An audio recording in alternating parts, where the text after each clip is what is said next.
Assalamualaikum warahmatullahi wabarakatuh. Perkenalkan, nama saya Oktari Alpiyeti dengan nomor pokok mahasiswa 2111007053008 Prodi Manajemen, Fakultas Ekonomi, Universitas Baitur Rahmah Padang. Baik, pada kesempatan kali ini saya akan menjelaskan materi tentang estimasi permintaan.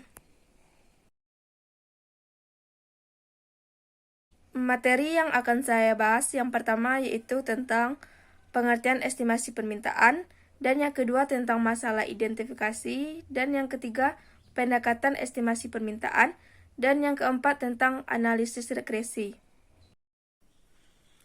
Estimasi atau perkiraan permintaan.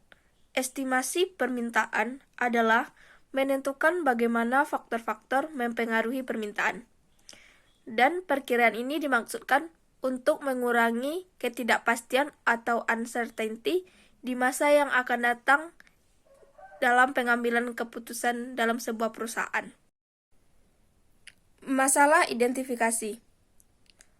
Ini terkait observasi harga, kuantitas, tidak secara langsung menghasilkan kurva permintaan dari suatu komoditas. Nah, untuk Q ini merupakan kuantitas, dan yang untuk P ini adalah harga. Dan yang di tengah-tengahnya ini biasanya ada yang namanya E atau yang disebut dengan titik keseimbangan atau equilibrium. Nah, berarti D1, D2 ini merupakan kurva permintaan, dan yang S1, S2 merupakan kurva penawarannya. Pendekatan estimasi. Yang pertama yaitu ada pendekatan riset pasar. Untuk yang pertamanya yaitu ada survei konsumen, yaitu mensurvei konsumen untuk melihat bagaimana reaksi terhadap jumlah yang diminta jika ada perubahan harga, pendapatan, dan lain-lain. Nah, untuk survei konsumen ini kita biasanya menggunakan kuesioner. Dan yang kedua yaitu penelitian observasi. Maksudnya yaitu pengumpulan informasi tentang preferensi konsumen dengan mengamati bagaimana mereka membeli dan menggunakan produk. Dan yang ketiga ada klinik konsumen, yaitu kita melakukan eksperimen di mana partisipan diberi sejumlah uang dan diminta membelanjakannya dalam satu toko, dan mengamati bagaimana reaksi mereka jika terjadi perubahan harga, pendapatan, selera, dan lain-lain. Dan yang keempat itu eksperimen pasar. Nah, untuk eksperimen pasar ini mirip dengan klinik konsumen, tetapi dilaksanakan di pasar yang sesungguhnya. Yang kedua yaitu ada pendekatan analisis regresi. Analisis regresi dinilai lebih bermanfaat untuk perkiraan permintaan karena bersifat lebih objektif, mampu memberikan informasi yang lebih lengkap dan lebih murah dibandingkan riset pasar. Analisis regresi. Nah, di sini ada contoh soal di mana pada tahun pertama X-nya adalah 10 dan Y-nya 44. Dan pada tahun kedua X-nya 9 dan Y-nya 40. Nah, untuk pada titik yang pertama ini merupakan tahun yang kedua, di mana X-nya 9 dan Y-nya 40. Nah, jika kita tarik, maka garisnya akan seperti ini. Tetapi kalau kita membuat scatter diagram, kita hanya perlu membuat poin-poinnya aja. Nah, untuk pada titik yang kedua ini merupakan tahun yang pertama, di mana X-nya 10 dan Y-nya 44. Nah, untuk persamaan regresinya yaitu Y sama dengan A ditambah BX. Analisis regresi. Garis regresi atau line of best fit.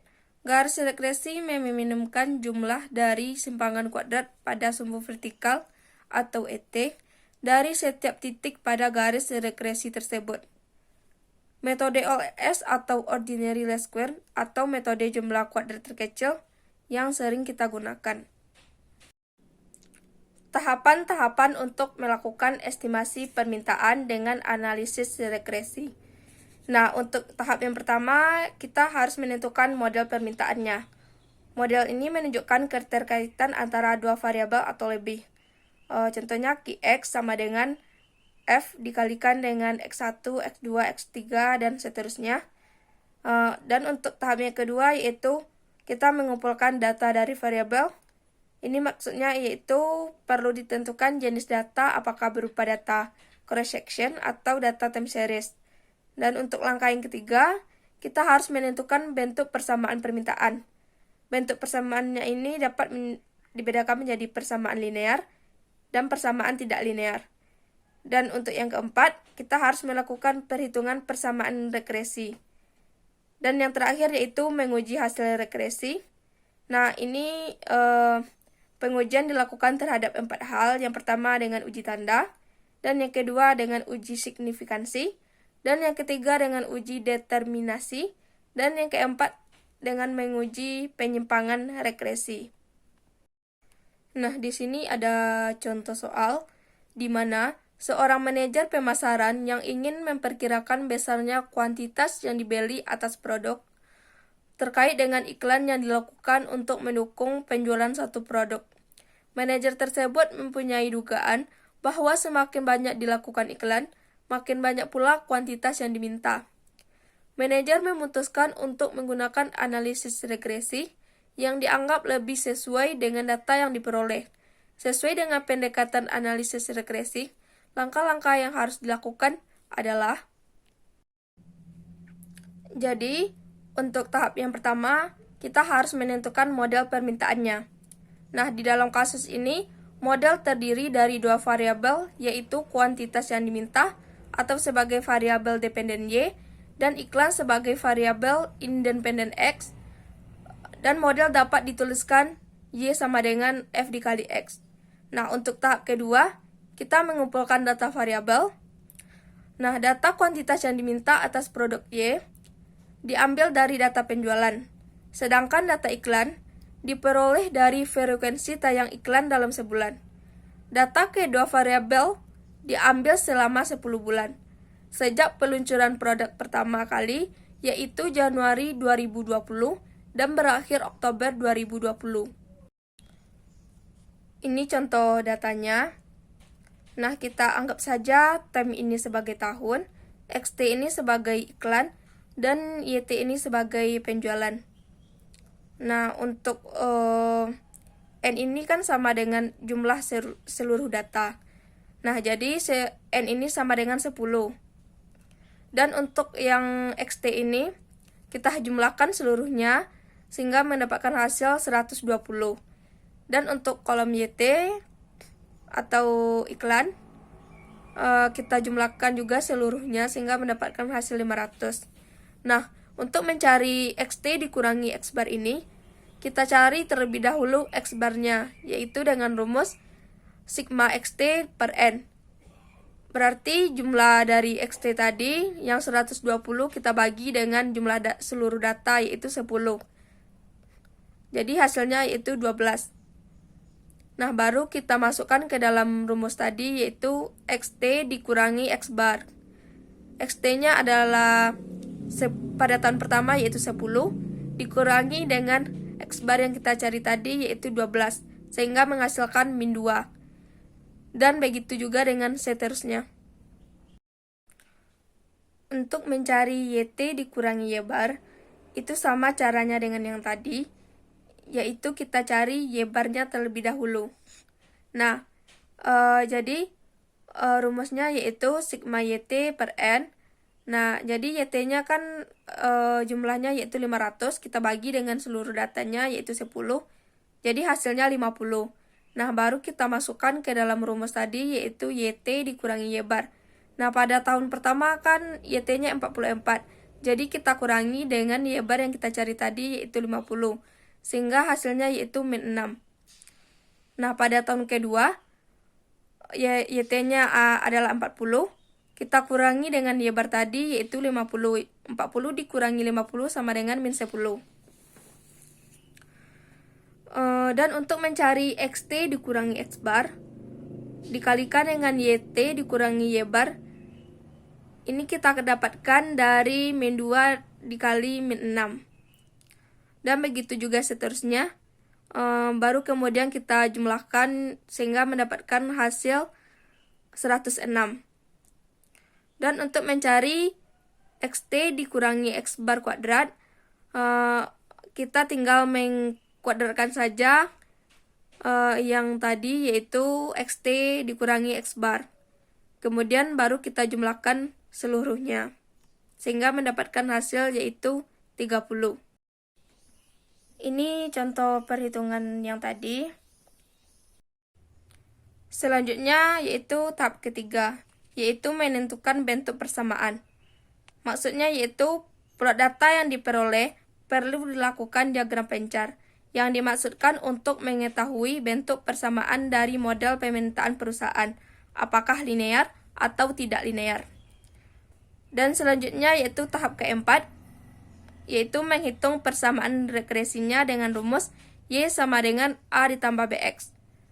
Kita kembalikan ke tabel yang tadi.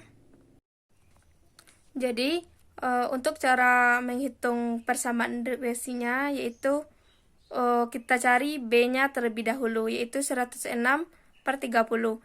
Nah, 106 ini kita dapatkan dari jumlah xt dikurangi x bar dikali dengan yt dikurangi y bar. Dan dibagi dengan xt dikurangi x bar kuadrat, yaitu 106 bagi 30, yaitu hasilnya 3,533. Nah, baru kemudian kita cari A-nya. A-nya rumusnya yaitu A sama dengan Y bar dikurangi BX.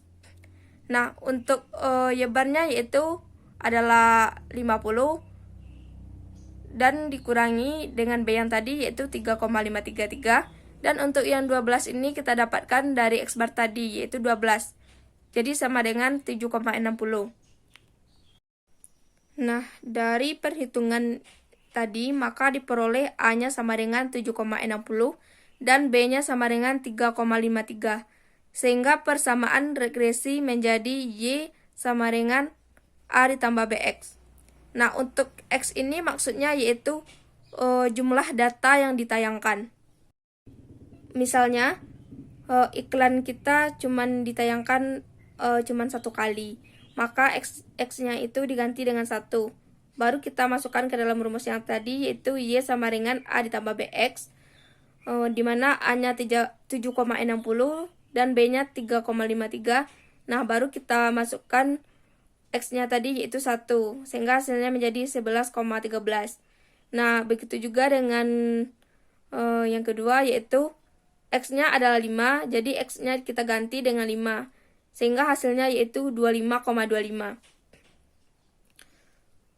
Dan yang terakhir yaitu X-nya sama dengan 10, maka X-nya itu diganti dengan 10, sehingga hasilnya 60,90. Apa makna nilai A dan B yang masing-masing sebesar 7,60 dan 3,53? A sama dengan 7,60 berarti bahwa kuantitas yang diminta atas produk tersebut akan bernilai sekitar 7.600.000 bila tidak ada iklan yang ditayangkan atau bila X sama dengan 0. Koefisien regresi B menunjukkan besarnya elastisitas permintaan terhadap iklan. Bila B 3,53, berarti setiap penambahan 1 kali tayangan iklan akan berdampak pada meningkatnya kuantitas yang diminta sebanyak 3.530.000. Dan tahap yang terakhir yaitu menguji hasil regresi. Perkiraan tersebut akan benar jika persamaan regresi yang dihasilkan juga benar. Yang pertama, kita harus melakukan uji tanda koefisien regresi B, di mana B bertanda positif.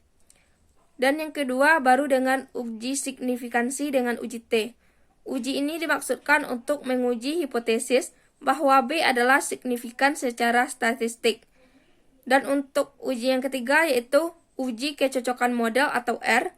Ini untuk mengukur proporsi perubahan total variabel terikat Y yang dijelaskan oleh variabel bebas X. Uji signifikansi. Nah, untuk kolom time, XT dan YT ini kita pindahkan saja dari data yang sebelumnya. Dan untuk mencari 42,90 ini, kita dapatkan dari menghitung persamaan regresi tadi, yaitu dengan memasukkan rumus yaitu Y sama dengan A ditambah BX. Jika X-nya adalah 10, maka X-nya diganti dengan 10. Misalnya, eh, A sama dengan 7,60 ditambah 3,533 dikali pada data iklan, jumlah iklan yang ditayangkan yang pertama yaitu 10. Maka hasilnya adalah 42,90. Nah, jika pada tahun kedua kan jumlah iklan yang ditayangkannya itu 9, maka X-nya itu diganti dengan 9 yaitu menghasilkan 39,37. Nah, untuk mencari ET ini kita tinggal mengkurangkan 44 dikurangi 42,90 sehingga mendapatkan hasilnya 1,10 dan begitu juga seterusnya. Dan untuk mencari E kuadrat kita tinggal mengkuadratkan ET tadi. Dan untuk mencari kolom yang terakhir kita tinggal pindahkan dari data yang sebelumnya. Koefisien determinasi. Nah, di sini sudah ada rumus. Kita masukkan saja langsung angkanya, yaitu 373,84 dibagi dengan 440 sehingga mendapatkan hasil 0,85. Ini berarti bahwa 85% dari variasi total dalam penjualan akan dipengaruhi oleh variasi dalam pengeluaran iklan perusahaan, dan sisanya sebesar 15% ditentukan oleh variabel lain selain iklan. Koefisien korelasi. Nah, koefisien korelasi ini kita tinggal mencari akar dari koefisien determinasi tadi, yaitu akar dari 0,85 sehingga menghasilkan 0,92. Nah, untuk R ini biasanya berkisar antara -1 sampai dengan 1. Mungkin sekian dari saya. Jika ada kesalahan kata dalam penyampaian, saya mohon maaf. Saya sudahi dengan Assalamualaikum warahmatullahi wabarakatuh.